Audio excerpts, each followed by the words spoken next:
Home game, how would you sum up this season? Um, it's had its ups and downs. We went from really exciting to having a really rough patch, but I think we all want to end it well for the program, for us. I mean, for the team we know we are. We just want to end it on a high note and kind of win out. Will it be difficult this week to just prepare and stay focused because of who the opponent is? I don't think so at all. To be honest, is our scout team will practice just as hard, and so it'll be a new scheme, and we'll try to learn it. I mean, I'll watch just as much film as I always do. I think I speak for the team. I think we all will. And like I said, I think the big thing here is just getting better each week, and it's a good time to get hot, and try to go in with some some momentum into Cal. Is there a temptation though, because of who you play after this week, to maybe take a sneak peek at down the road? No, I don't think so. I mean, our coaches do a great job of game planning. We're well prepared. So we know that we just put our full focus into Savannah State. As soon as that game's over, put it to rest, and then just move our focus from there. Finishing up your senior year, is there one last thing you want to accomplish while you're still in a Cougar uniform? For sure, man. I want to score on D. I think that's all defensive players' dreams. I'd love to get another pick, but I'd love to score on D. And I mean, if I get a penalty, if I dance a little or something, so be it. But do you have a celebration ready, a dance? I don't. I just kind of whatever hits me. I might not even get one. If I do, and Coach Mendenhall, I hope he's not too mad. But John Brown from the Cardinals has danced. I didn't. I'll have to look it up. Yeah, try that one out. Yeah, I'll have to check it out. But yeah, I think all defensive guys, we get a little excited when we get there because we're not there much. In what way is the morale turned around after these last two wins? You guys talked about not having fun and then trying to get that back. What way is that kind of? Yeah, obviously, when you're losing, it's just kind of like that burden's on you. You can kind of feel it. The momentum that was all there, the excitement. I mean, obviously the fans are affected as well. I feel like they're not as excited. They're not as much there for us. But I think yeah, we're having fun. I think we're flying around, and I mean to be honest, that's why we play the game. You play the game of football because you love it and you want to have fun. So I think no matter who our opponent is, we can go out on Saturday and try to have fun. What's your most memorable moment here at BYU? Dang, it's a tough one. I don't know. For some reason, the Houston game a couple years ago, which is weird because the defense played really bad. We gave up like 50 points or something. But I just remember that game being super exciting. I remember it back and forth. Emotions were high. Our offense stepped up.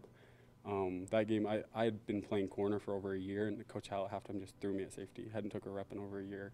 And so it was kind of a challenge to me because I hadn't been back there, hadn't made checks for a long time. So there's a lot of things to it, that was it was a super exciting game. Came down to the last play. And I remember the pick. I remember Alani's pick like really vividly on that last play. And I don't know, for some reason that game stood out to me. Any funny moments, any memorable with teammates, locker room, on the field, hey, look at that cheerleader kind of thing? Oh, yeah, there's tons of them. I mean, even with opponents, funny things they talk about. Like last game, I was lined up against this guy, and he starts asking me how old I am. He starts asking me. And then it was funny because I was like, well, man, yeah, we're a little older. I served a religious mission. He's like, oh, you did where? And, like, this is pre-snap. Me and this guy are having a conversation, Ball snapped, and then we play. But just funny stuff like that, stuff you always remember. Remember him on Frangupo used to talk to the guys about playing Call of Duty when they were lined up in the trenches. Oh, yeah. He was known for, he was best friends with those guys at the end of the game. I guess he was, favorite color, favorite movie. He was talking to them the whole game. But, yeah, it's fun. Yeah. Why is Love Ellen Stadium a special place in your mind, too?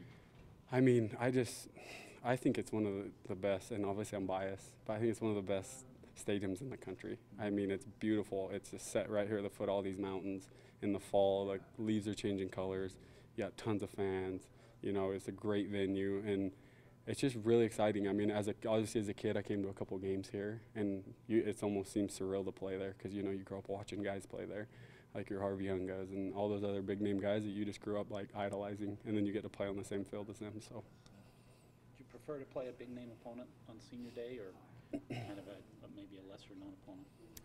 I mean, I think we always want to play the best. I think Coach Mendenhall, I think Tom Homo has made a point that at BYU we want to play the best of the best. We don't shy away. So, I mean, obviously, ideally, it would be fun to be playing a big-name opponent. I would like to be playing anybody. We're not scared to play anyone. But, I mean, a game's a game, and you got to go out and play your best.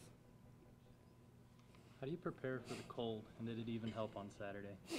You really don't. I kind of have a weird mindset to it. I don't wear sleeves, and I think it's because when I do, I'm like telling myself that I'm going to get cold. And so it would probably actually keep me warmer, but it's kind of a mental thing. So I try not to. Plus, we play defense. We say sleeves are for the offensive guys. So, you know, just try to go out there with the mindset that you're not cold, because you are sometimes. But you just go out there and just try to focus on playing and don't worry about it. I came in late, guys, so just what's it going to mean on Saturday to go out there? Yeah, I think for the program, I think especially for the seniors, I think it's huge. Last time playing there. And like I said, no matter who it is, I mean, the last time I'll get to run out there with Craig and with Alani, you know, and a lot of guys that we've been through a ton together. We've ran thousands of pursuits. We've done burpees, you know, and it'll just be fun to go out there. And, I mean, I want to see them succeed just as much as myself. I want to celebrate with them. I want to see guys make plays. I want to see Christian play well. So, yeah, I think it'll be really exciting. I was going to ask about Mike, Elisa, because he was on the offense, so it's on the other side. And, you know, moved to, you know, did all the special team stuff, defense. You've seen him in all of those roles. And just what does he mean? I mean, him being his last time. Yeah, I mean, Mike played offense, but he's kind of always been a defensive guy. I feel like, you know, because even as a running back, he was always tearing it up on special teams. He's physical. He's always flying around, and so I mean, when he came over, he was just one of us. And I mean, I love Mike. I think we got off our missions at the same time, so we started here at the same time. And the dude's been through a ton. Like, I think we've both been through a lot of injuries. We share that in common, and I feel like we've gotten closer because of that. And I mean, I'm really excited for him that he was able to come back. He went through some crazy stuff last year, and I think we both wondered if he'd ever be back, and he is, and he's helping our team. So it's exciting.